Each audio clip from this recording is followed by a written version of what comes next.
Баршаңызға сәлем. Өзімнің басымнан өткен оқиғаларды айтсам деймін. Менің тұрмыста болғаныма 5 жыл болды. 2 балам бар. 4 жас және екіншісі 3 айлық. Өзім ағылшын пәні мұғалімімін. Декретте отырған. Күйеуім стоматолог. 29 декабрь тура жаңа жылдың қарсаңында күйеуімді перепискамен сөйлескен қыздарыммен ұстап алдым. 22 ноябрьде өзім босанған едім. Оған дейін телефондарын ақтарып жүретін едім. Бірақ та соңғы кезде өз-өзіммен болып кеттім. Мен оқыған перепискадан олардың 3 ай бойы сөйлесіп кездесіп жүргенін білдім. Бірақ та арасында интимдік қарым-қатынас болмаған. Менің аяғым ауыр кезден туғанға дейін сол қызбен сөйлесіпті. Және де ең ауыры, мені роддомға апарып тастап, сол күні сол қызға телефон шалыпты. 18 ноябрьде күйеуімнің туған күні еді. Мен оған торт жасап қуантам деп жүрсем, ол сол күні сол қызға телефон шалыпты. Келесі күні телефонын қарасам, Чарлз дейтін нөмірімен 9 минут сөйлескен екен. Жүрегім бір нәрсені сезгендей болды. Байымнан сұрасам, бұл кім десем, пациентім деп айта салды. Босанарым алдында бір нәрсені бықсытпай жүр деген едім, құлағына да ілмеген екен. Өйткені бұдан алдын бірінші ұлымды босанарда 4 айында 4 баласы бар және оның күйеуі бар әйелмен перепискасында ұстап алған болатынмын. Сол кезде оған ескерту берген едім.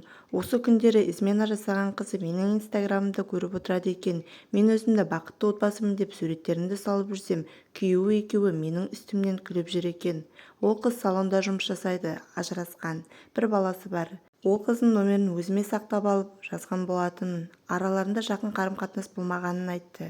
Мен де қыз кезімде сол қыз секілді салонда жұмыс жасаған болатынмын. Жолдасым басында мойындамады, кездескенін жай ғана переписка деп жүрді. Одан кейін ұрсып қырылдық. Арада 2 жыл бар. Өзім послеродовая депрессияда жүрсем, еще мынау қосылды. Жолдасымның кешірім сұрайтында ойы жоқ, еркектердің барлығы жүреді деп ақталады. Кетем десем, кете бер, ұстамаймын дейді. Бұдан алдын кетіп қалғанмын. Кейін 2 рет қайттан қосылғанбыз. 1 апта болды. Жолдасым жаңа телефон алды. Ескісін ұлыма берді. Содан кейін телефонда ақтарып қараған болатынмын. Соңғы 2 жылдағы перепискалардың барлығын оқып шықтым. Достарымен саунаға барған кезде қыздарға боди массаж жасатыпты. Ал жолдасым екеуміздің арамызда интимдік қарым-қатынас ондай қатты керем емес. Оның қалтасынан көптеген таблеткаларды тауып алған болатынмын. Оны сұрасам мойындамайды. Ойламаңыздар, өзімді тастап жіберген әйел емеспін. Косметика десе де, уход десе де, фигура десе де барлығы да бар. Киім де, ақша да, салонға ай сайын барып тұрамын. Қысқасы не істерімді білмеймін. Ажырассам ба деп жүрмін. Жүрегім уже тас болды. Сенбеймін. Оған сезімім мүлде жоқ секілді. Балаларды жақсы көреді. Бірақ та өзім күннен күнге тозып барамын. Ең қиыны, оның маған сатқындық жасаған емес, сол сатқындықты жасаған адаммен бірге тұру екен. Қанша рет мүмкіндік берсем де қайталана береді. Күнде жылаймын. Жүйкемнің бәрі тозды, не істерімді білмеймін. Оның қасында жүру маған өте қиын, бірақ та ойлаймын, балаларға ертең кім әке болады деп. Үлкен балам әкесінің қасынан шықпайды. Ата-енемен бірге тұрамыз. Қазіргі күнде олардың бір сөзін көтере алмаймын. Не үшін шыдаймын, кім үшін жүрмін деп енемен көп қырылысып қала береміз.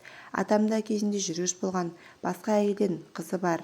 Мамама айтсам, шыда, бәрі сөйтіп өмір сүреді дейді. Жолдасымен ақшаға да көп ұрсамыз. Бәрін өзінің қалауында ұстағысы келеді. Осы уақытқа дейін маған бір зат алып берген емес, немесе гүлде берген емес. Роддомнан шыққан кезде де анам гүл әкелген. Сол мен фотоға түсіп инстаграмға салған болатынмын. Ана қыз күйеуіме, әйеліңізге гүл алып беріпсіз ғой деген. Ал күйеуім болса, мен әкелген жоқпын деп оған ақталыпты. Олардың голосовойларын барлығын естідім. Машинасының алдына мені отырғызбайтын. Сол қызбен отырып машинада әңгімелесіп жүреді екен. Сол машинаны алған кезде менің декретімнен 1 миллион теңге қосылған еді. Күйеуіме өте қатты өкпелімін. Күнде бір өмір қайталануда. Ол жұмыстан келеді де тамағын ішіп, кешке далаға шығып кетеді, достарымен кетеді. Бөлмеге кіреді де телефонын шұқылап жатады. Барлығынан шаршадым. Ақыл кеңестеріңізді айтып отырсаңыздар деймін.